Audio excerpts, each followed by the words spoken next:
Hello there, watching Al24, coming to you live from Algiers and to the headlines. Army and rival forces clashes as power struggle rockets Sudan in the capital Khartoum and elsewhere in the country, dealing a new blow to hopes for transition to democracy.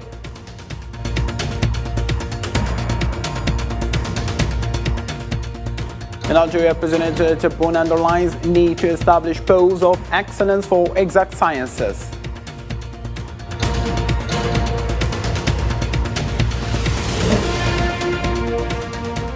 Syrian Foreign Minister Muqdad in a visit to Algeria amid Arab efforts for rapprochement with Syria.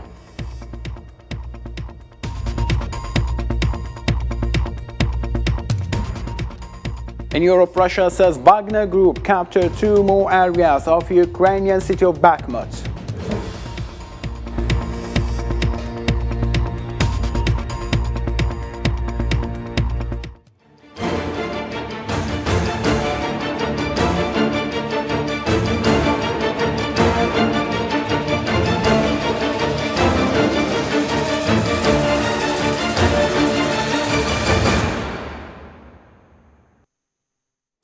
Hello again and welcome to our program. So starting from the African continent and precisely from Sudan, where the main paramilitary group said it had seized the presidential palace, the army chief's residence and Khartoum International Airport on Saturday in an apparent coup attempt by the military said it was fighting back. As for their part, the Rapid Support Forces, which accused the army of attacking them first, also said they had taken over the airports in the northern city of Marawi and in Al-Ubaid in the west. This major confrontation between the Rapid Sudanese forces and the army could plunge Sudan into widespread severe conflict as it struggled with economic breakdown and tribal violence.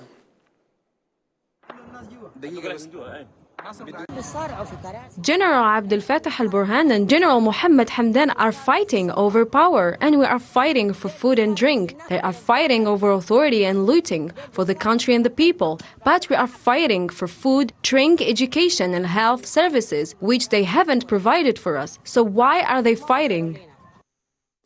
And to have better information, we are joined live by Mr. Fidel Amaki Owoso, International Relations and Security Analyst from Ghana. So, Mr. Fidel, thank you so much for joining us in this discussion. And just directly to the point, what is your interpretation on what is happening right now in Sudan? Oh, right. Thank you very much for this opportunity. First of all, I would like to say that Sudan and its strategic position and whatever happens there means a lot for the rest of Africa. Now, from what we are seeing 2 factions, 2 military factions. One is the main military of Sudan, or the National Army of Sudan, and the other is a paramilitary group of Sudan that have clashed, led by their generals who have different interests and who want to engage in a zero-sum game. After the ouster of al-Bashir, there was some power sharing in Sudan. Eventually, this power sharing agreement has collapsed. And as part of the agreement that led to this collapse, there was the issue of reintegrating or integrating the paramilitary group led by General Dagalo into the main military. But that is not seen as the best option for them, and that is what has led to this current chaos. Perfectly understood. Mr. Fidal, what was the consequences that led Al-Khartoum to these clashes? I mean, were there any significant aspects shown before these clashes already erupted? So my point is that this is something that has been in the pipeline. This has been there, and it started with its former leader, Omar al-Bashir. Now, when the Darfur rebels started agitations in Western Sudan, what happened was that instead of using the country's military al-Bashir, or the former president, used a militia group, and that militia group is the current RSF, the Rapid Support Forces, were used to fight the Darfur rebels. And after the war, this group could not be disbanded.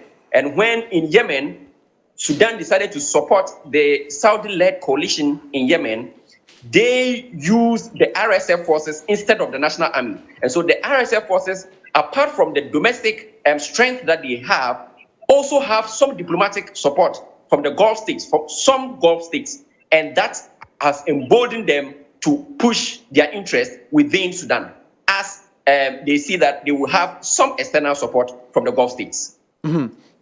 Quite understanding important. Mr. Fidel, what does this development represent in terms of worsening conditions? You know, it's been a couple of years now since Sudan has this unstable situation. How this incident will affect the course of the country and what is coming? All right.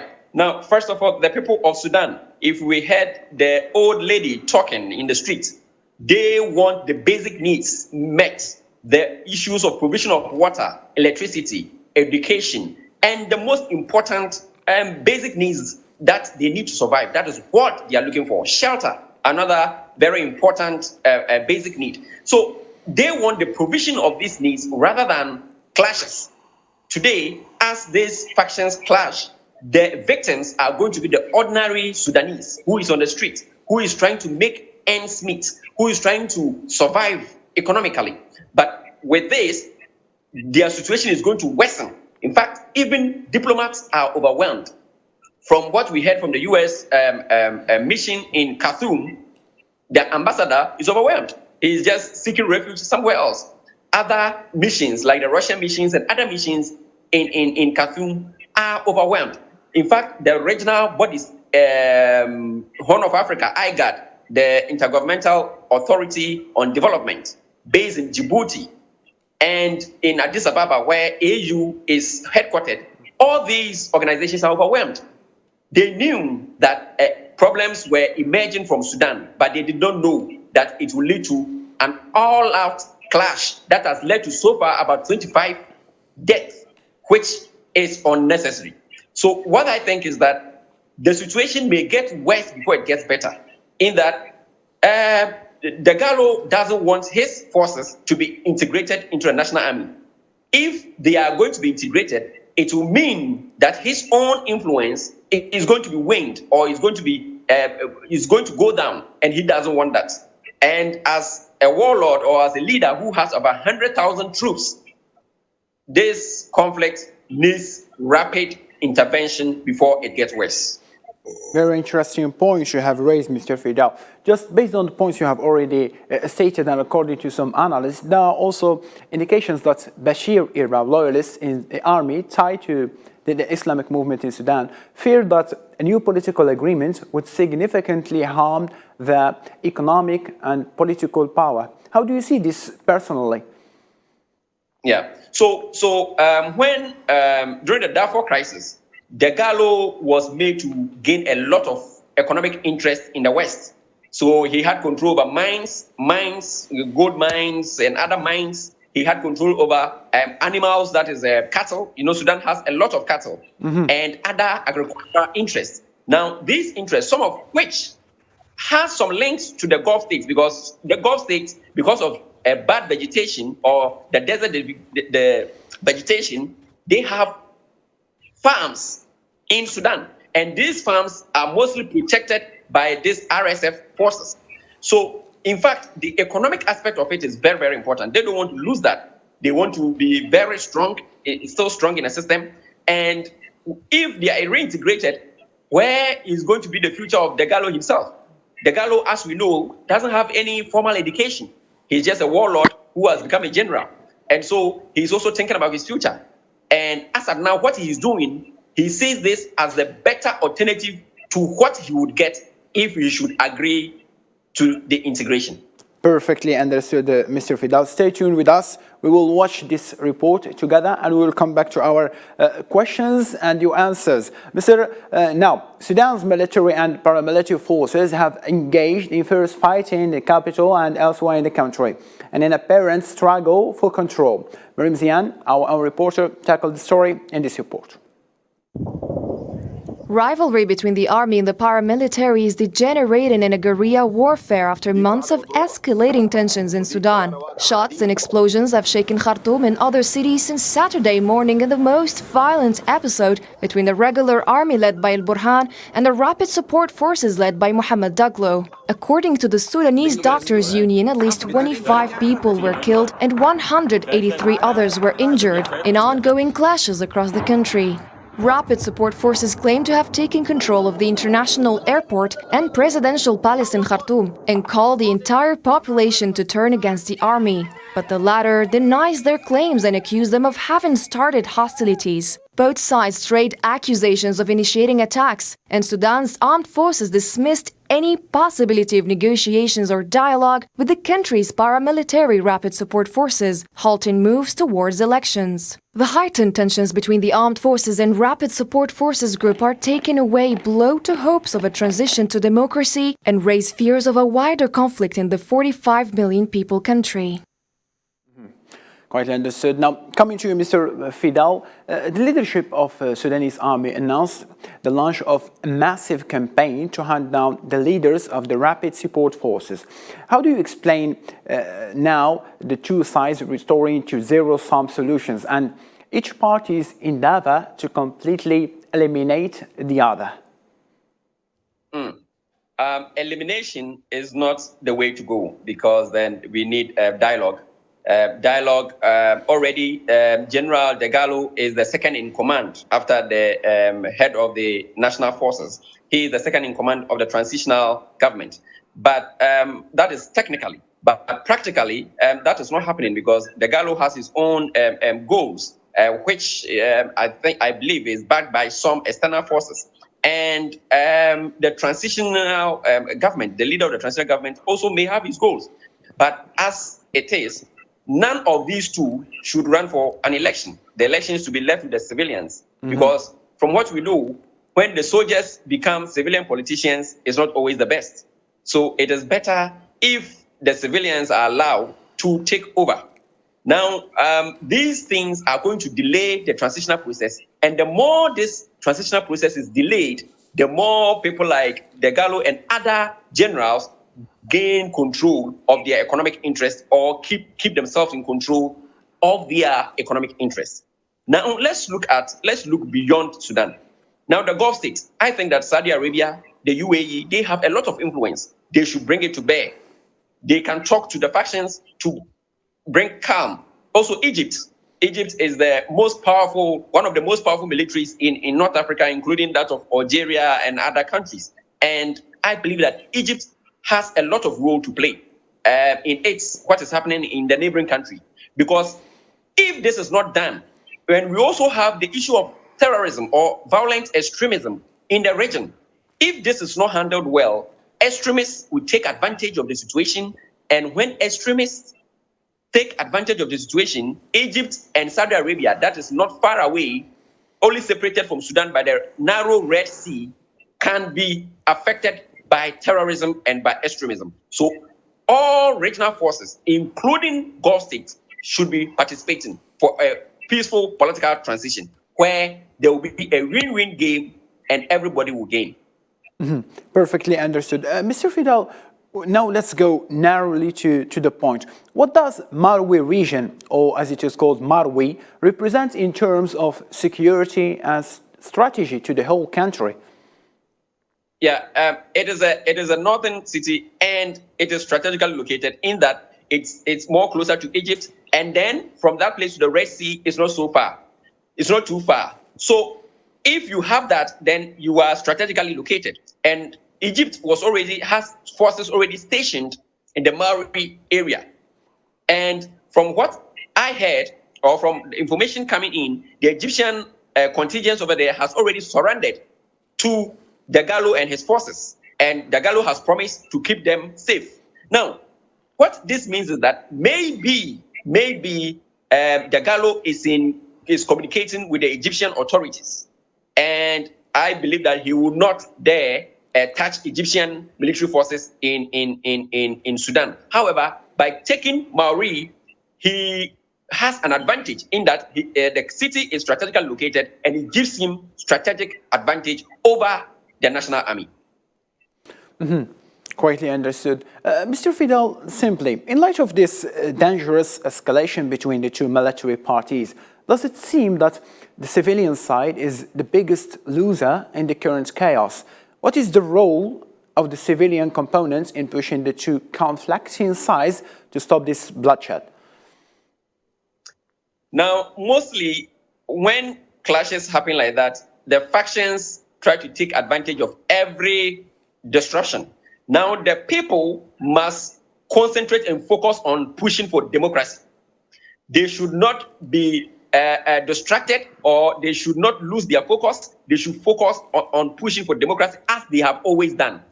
In fact, after the ouster of al-Bashir, every effort by the civilians has been clamped down. But over time, the military had to concede and allow for the transition to flow. But now that these things are happening, the civilians are at the losing end. So they must not lose focus and get divided by this division.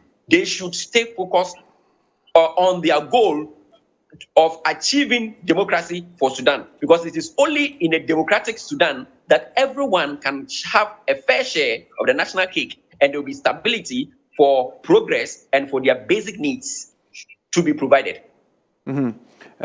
Quietly understood. Always, you have raised a very interesting point. Now, let's tackle another point in our news program. Now, let's tackle the international reaction on what is happening in Sudan.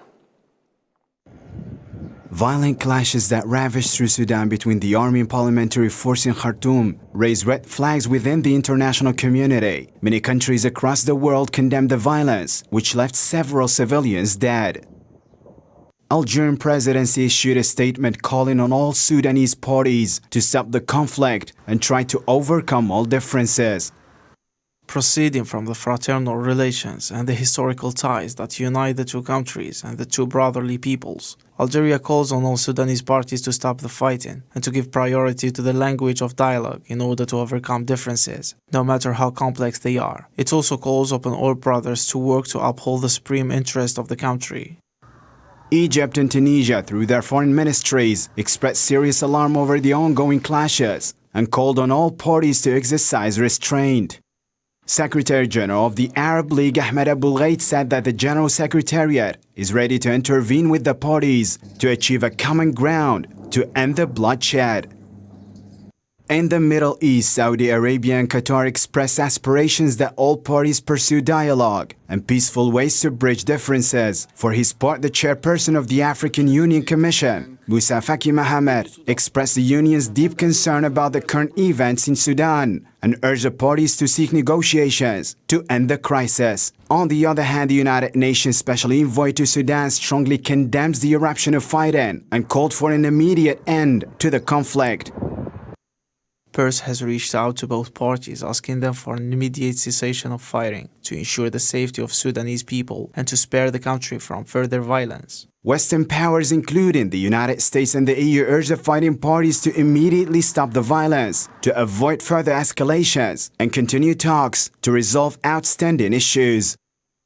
Deeply concerned about reports of escalating violence between the Sudanese armed forces and rapid support forces, we are in touch with the embassy team in Khartoum. All are currently accounted for. We urge all actors to stop the violence immediately and avoid further escalations or troop mobilizations, and to continue talks to resolve outstanding issues.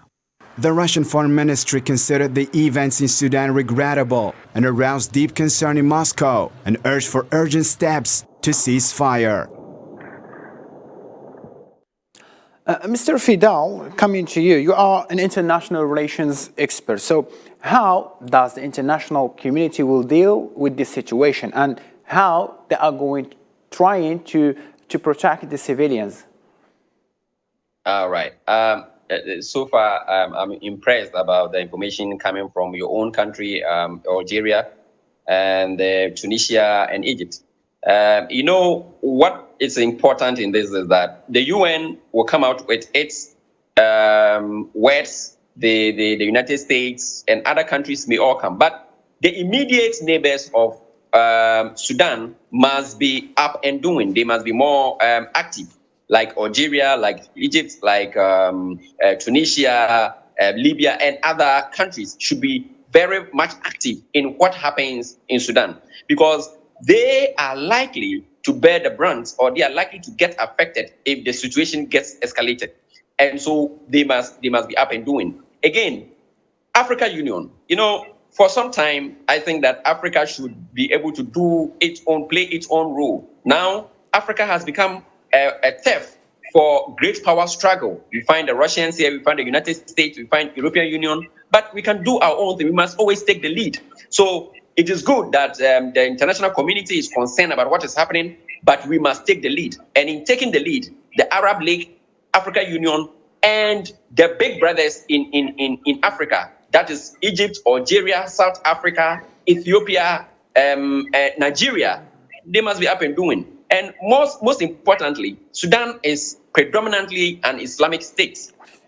And as a Muslim state or a Muslim-dominated state, I think that the powerful Muslim states in the continent should play a leading role in bringing about peace. We should use the Ramadan period, the period of peace, the period that we seek a spiritual peace in the face of God. We can use it to bring some peace to Sudan by getting into the conscience of all those leaders or factions so that we come to peace. Because it is only that the civilians may see peace and may be able to get their lives back and push for their own progress. In fact, I believe that the Gulf states also have larger role because they have a lot of economic interests, security interests, and other things. Sudan fought on the side of Saudi Arabia in Yemen.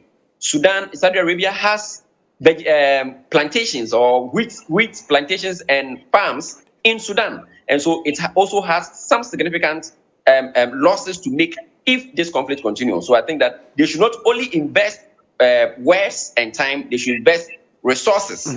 Because in all this, somebody must be sorted out, or some resources must come in to compensate for some things. Perfectly understood. Sorry to cut your train of thought, Mr. Fidel, but to what extent of the involvement of foreign parties on what is happening now in Sudan? I mean, what role they could play? Okay, so that is what I'm mentioning, but that if it depends on the interest. For instance, Egypt shares a very long border in the north of Sudan. They share northern border. Now, it means that Egypt has a direct interest in the conflict, and that is why it stations some forces in Sudan. And in history, Egypt has always had interest in Sudan, and the stability of Sudan is one of the national security interests of Egypt. Again, a country like Algeria doesn't share a direct border with Sudan, but it is still in the same region, the North African region, and they share cultural links. And I think that Algeria has a very strong military. They have equipment that can be used to support peace missions in Sudan and other stabilization efforts, as well as resources. Quite interesting. Though our Algerian government and the military, they are only using this force here in Algeria. But taking into consideration, they are not getting involved in other countries' concerns. So, Mr. Fidel, in your opinion, what kind of situation we are going to witness in the coming days? Okay, so the mention of Algeria is not to intervene, no, but to support. That is what I meant as a brother state. Now, looking forward, what I foresee is that the factions are going to take entrenched positions. And this position that they're going to take, if there is no intervention, is going to escalate the conflict. That's what I see. Because the Dagalo has seen that if Dagalo realizes that he has an upper hand in the conflict, he's not going to stop. He's going to make sure that he makes a decisive victory, or he makes decisive advances in order to have a stronger bargaining chip during negotiations because he wants to have an advantage before negotiations. But if things are not going well, he may back down. But we shouldn't get it there because more people will be killed. And that is why stronger powers should come in. Coming in is not literally coming in, but using their voices and diplomatic leverages to make sure that there is stability in Sudan. Stability in Sudan is stability in North Africa, stability in Africa, and stability in the Red Sea basin. Very good indeed. Now let's tackle kind of the last point in our Sudan's file, where Sudan's Air Force called on citizens to stay indoors as they conducted a full aerial survey of areas of paramilitary rapid support forces activity. Violence erupted between Sudan's main paramilitary group and the armed forces on Saturday in an apparent struggle for control against the backdrop of the country's halting moves toward elections after a military coup.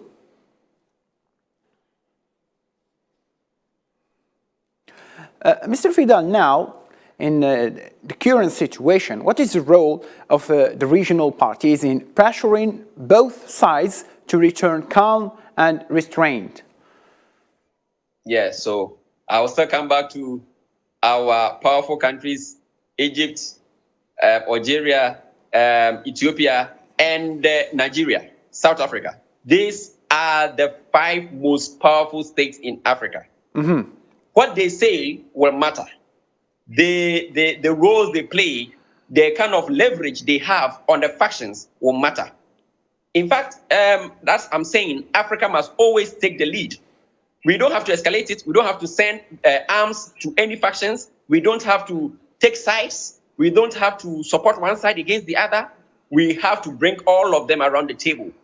If they decide to meet in Algiers to discuss their differences, Algiers can give them good offices to do that. If they decide to meet in Lagos or Abuja in Nigeria, that is fine.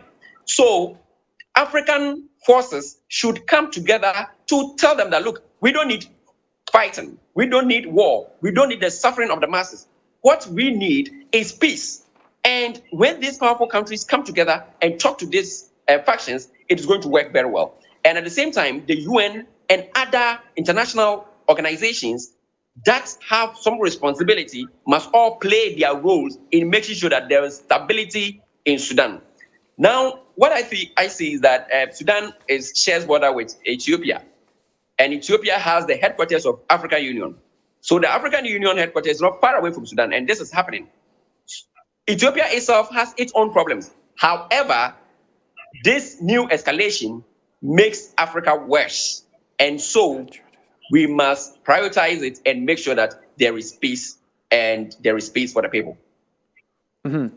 Perfectly understood. Mr. Fidel Amaki Woso, International Relations and Security Analyst from Ghana, thank you ever so much for this explanation and for all your points you have shared with us. Thank you ever so much.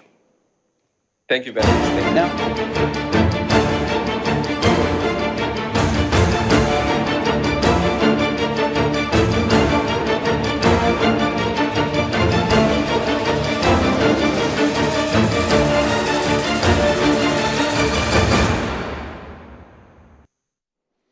Now to resume our news bulletin, President of the Republic, Mr. Abdelmajid Tebboune, reiterated on Saturday on the eve of celebration of Day of Knowledge, or Yawmul Ilm, his esteem for teachers and educators, recommending to listen to them because of their duty to instill in youth the spirit of citizenship and patriotism. In a message on the occasion of celebration of the Day of Knowledge, corresponding to the April 16, President Tebboune affirmed that it is essential to acquire sciences and knowledge and to create all the necessary conditions for success of pupils and students.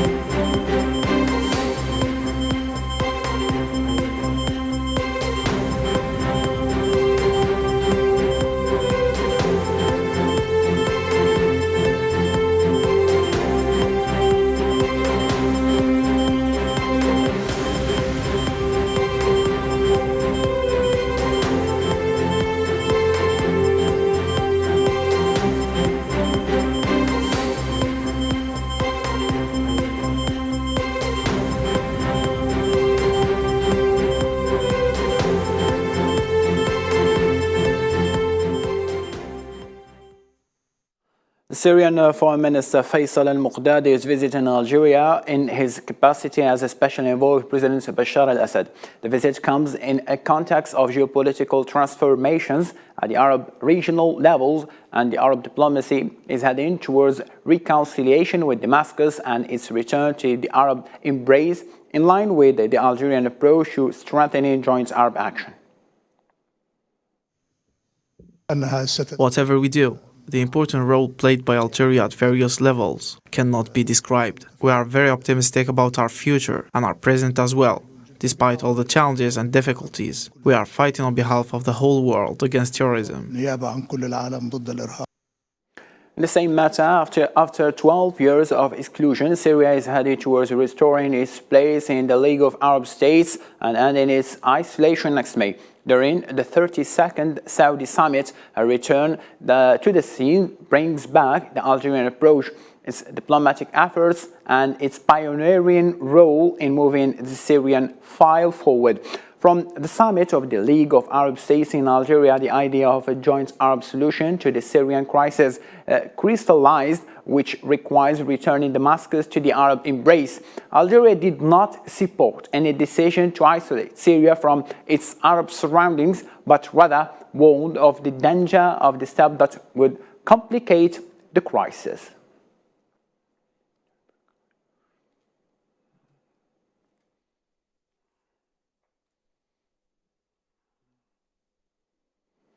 Now to a different matter. On Thursday, a group of university students, in coordination with the Polisario Front representative in Australia, organized a cultural and political evening aimed at informing the public about the Sahrawi cause. The cultural evening, which covered the various aspects of the struggles of the Sahrawi people, shed light on the developments of the Sahrawi issue, military, politically, legally, and illegally, in addition to relationship of European Union and its countries to the issue, as well as the political and moral responsibility of the European Union bodies and its countries toward the war on Western Sahara and the Sahrawi people. Now, in a different topic, Tunisian President Kais Saied stressed the need of saving states' lands because they belong to the national community, and persistently addressing all manifestations of corruption that have spread in this vital sector, referring to the resources that the country thrives, as during his meeting with the Minister of Agriculture, Water Resources and Fishing, Abdel Al-Mun'im Blati, they discussed the issue of water and the decisions that must be taken to confront this situation. Qais also added that agriculture has not received the importance that it deserves, and that's the time now to come to set clear policies so that all parts of Tunisia remain green.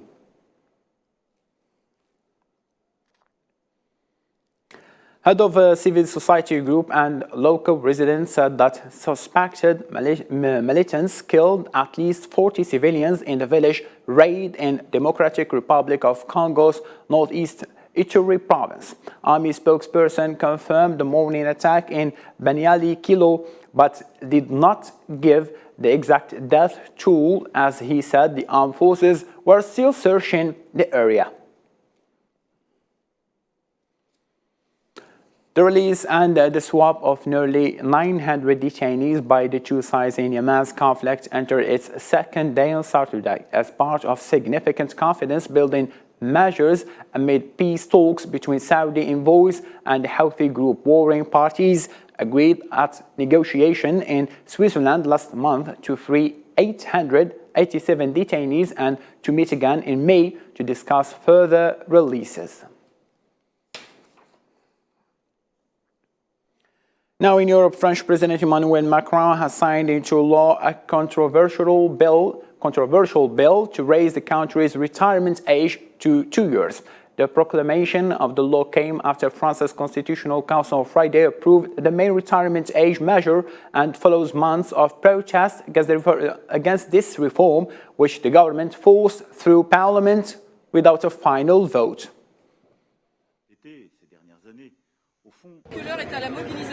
3 months ago, there were strikes and demonstrations of great importance, and the resolve of the demonstrators did not weaken. The decision of the Constitutional Council will relaunch the mobilization this evening, especially the trade unions that are calling for the first time since World War II on all workers to demonstrate collectively on the 1st of May to win the withdrawal of this reform. Russia said Wagner Group have captured 2 more areas of the Ukrainian city of Bakhmut. Wagner has spearheaded Russia's attempt to take Bakhmut since last summer in what has been the longest and the deadliest battle of the war for both sides. Let's take a listen. In the Donetsk direction, the fiercest fighting has been continuing in the city of Artemovsk. As a result of active military movements, Wagner assault units successfully advanced, capturing 2 areas of the northern and southern outskirts of the city. The Ukrainian regiments still remaining in Artemovsk are retreating while destroying city objects and residential buildings on purpose to slow down the advance of our military. In a related matter, Brazilian President Luiz Inácio Lula da Silva called on all parties to seek a political settlement to the Ukrainian crisis through dialogue.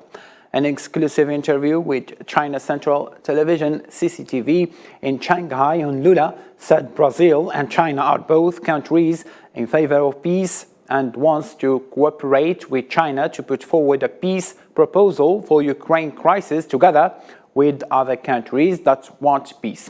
Let's have a listen.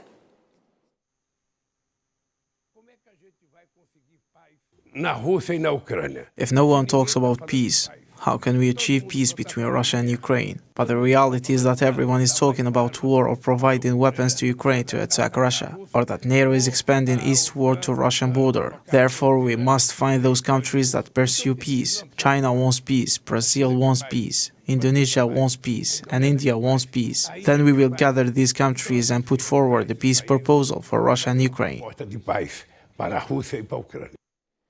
Also, China and Brazil have agreed to deepen cooperation in various fields under the BRICS framework, according to a joint statement reported by Chinese state media. According to the statement, the 2 largest developing countries and important emerging markets in the Eastern and Western Hemisphere respectively support active discussions among BRICS members states on expansion of the group.